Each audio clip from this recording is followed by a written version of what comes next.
top 8, but they have been firmly replaced now at this point by a team like Java and Stingray.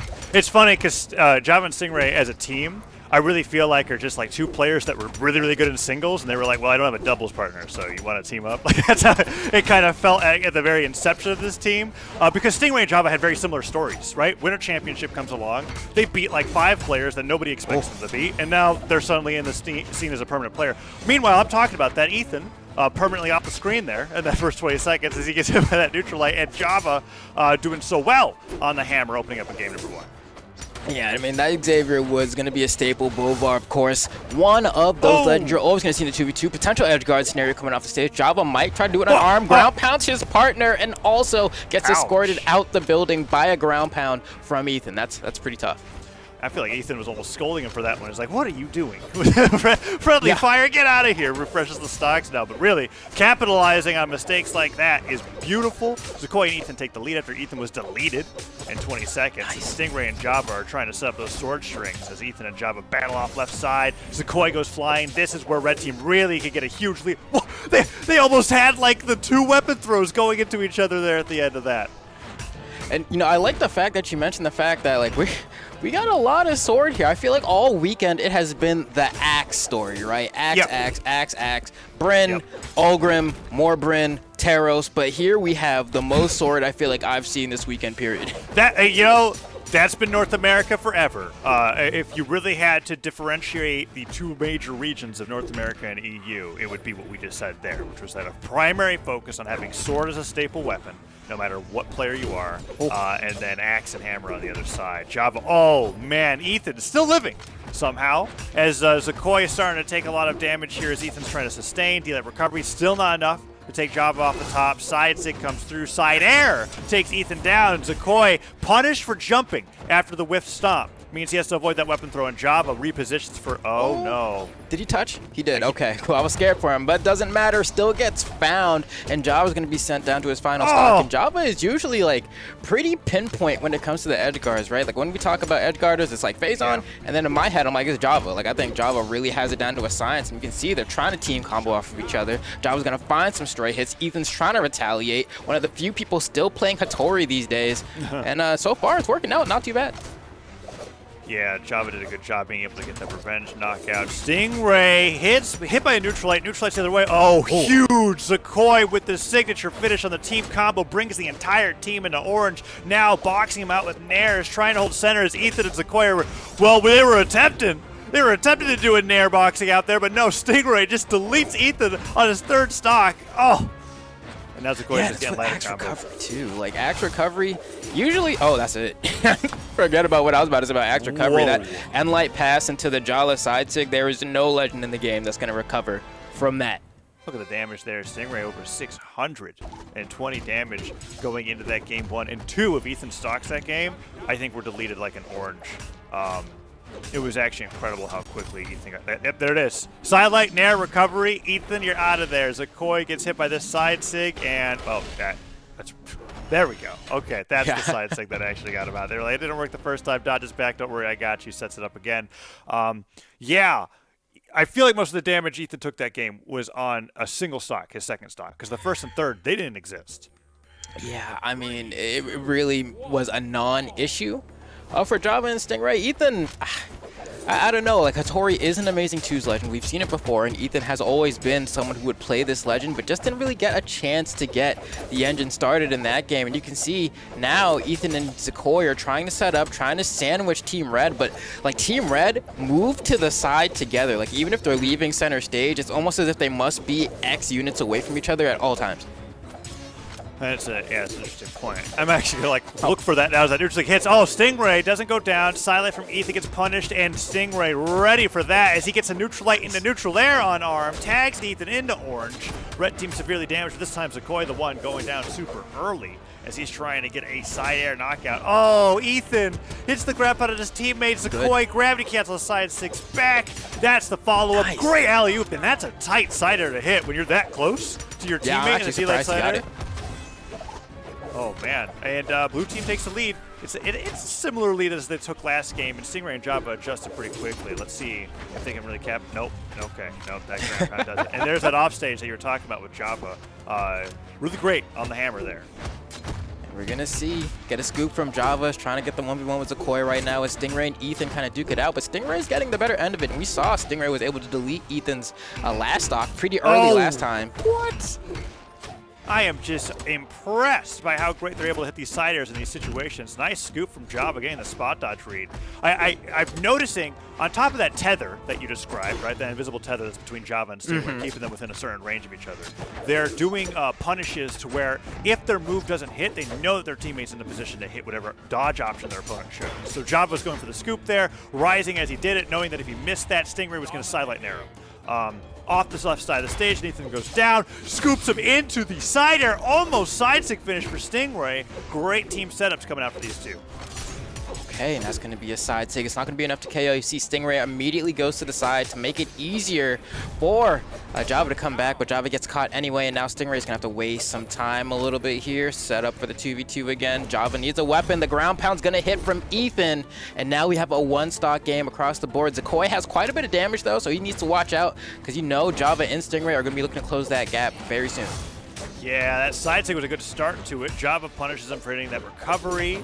Ethan doesn't get the recovery afterwards, but Zacoi, down air recovery, just like the last game, ending with that, and the alley-oop off the neutral light means a side air finish will give the red team a 2-0 lead in this best of 5. One more win for Stingray and Java, and Ethan and Zacoi are out at 7th, and they are looking phenomenal.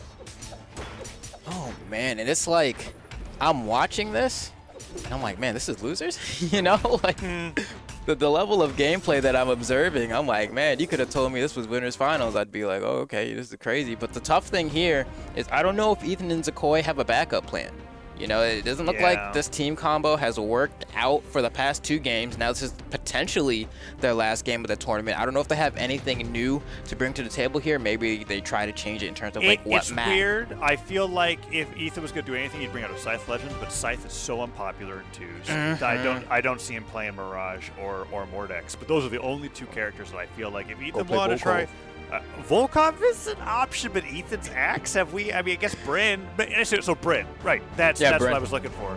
Brynn would be way better than Volkov or Ethan in this situation, I feel like. He's still got the spear as well, so he would excel on that, and then he'd be able to do some of those Axe recovery knockouts that he's been falling victim to off of Stingray's Maggie. As I'm looking at this now, maybe the spear's not even really the question. 66. Yeah. Wow, and then 60. Yeah, you can see Zacoi and Ethan like both just like not much use of the hammer, not much use of the spear from Zacoi. So it might be worth to swapping over to Brynn or something. We'll see. And look at that. We talked about it. We were going through all the options. Like, what are the legends that are left that Ethan could pick out here? Back against the wall. Brynn locked in as they go into map striking.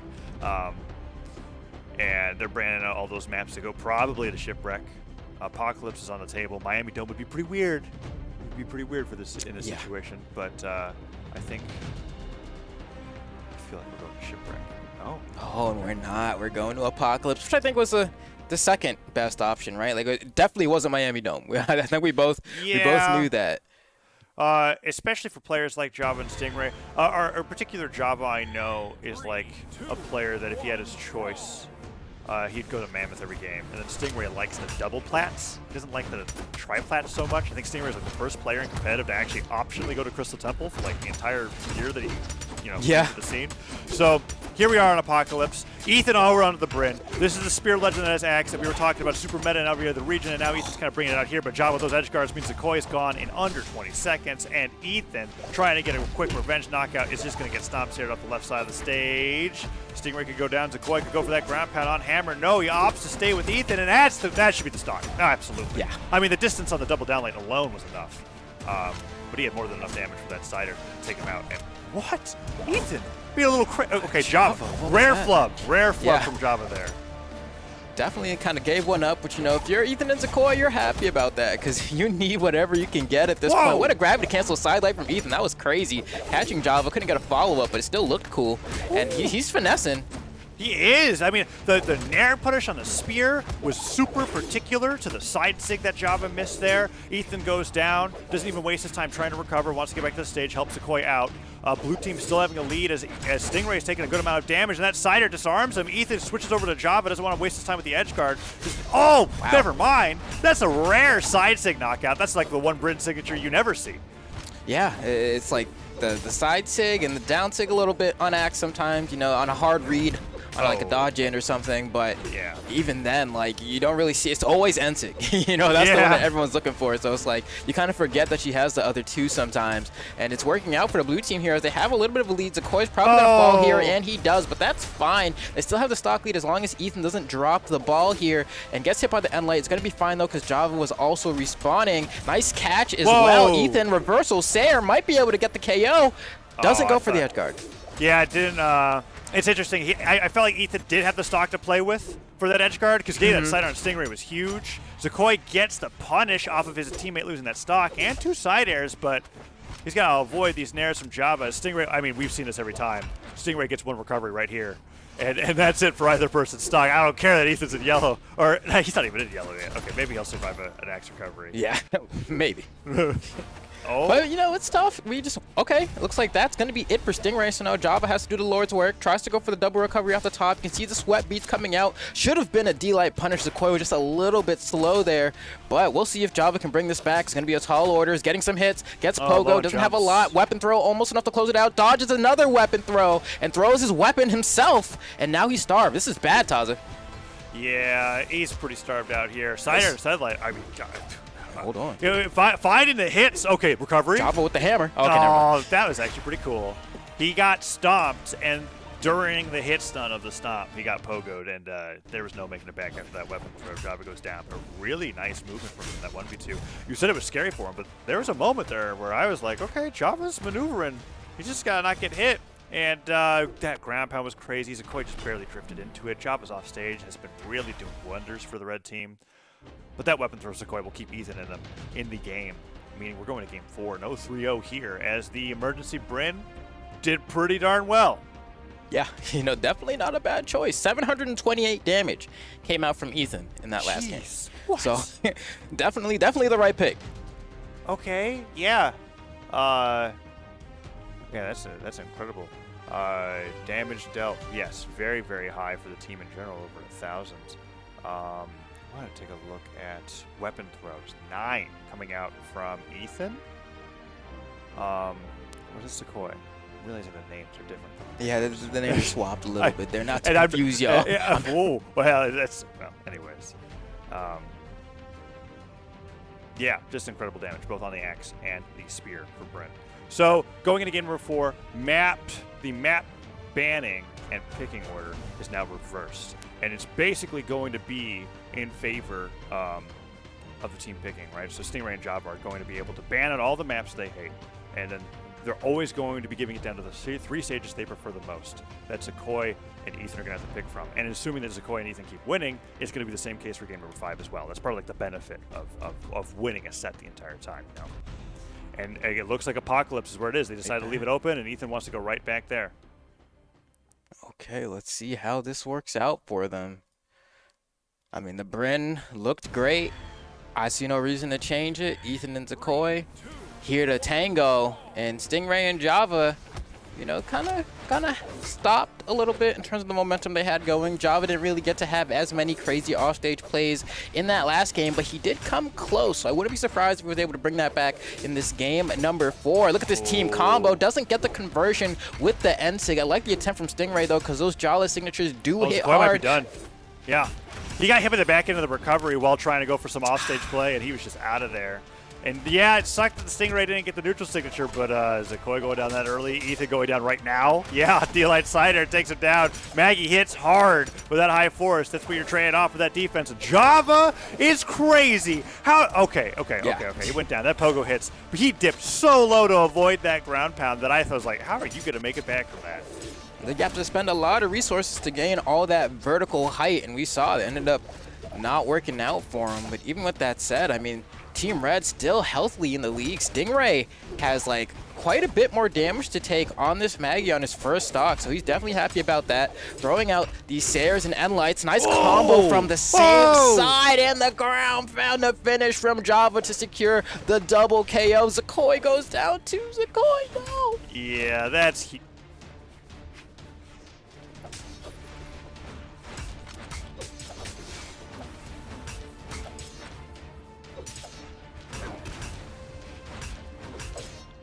on the other side, and now Java and Stingray are just like, we know what to do. We're cleaning this up. It's 1v1s on the other side. They get the alley-oops on the way through. Team damage, who cares? I'm Maggie, 4 defense, 3 stocks, right? Are you worried about anything? Oh. Zacoi takes him down, sure, but it's still 4 stocks to 2. And Ethan and Zacoi are both a solid axe side air away from...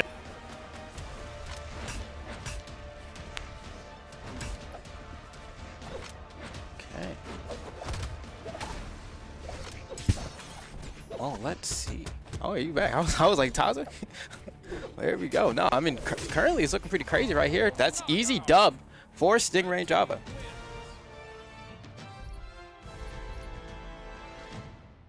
Okay.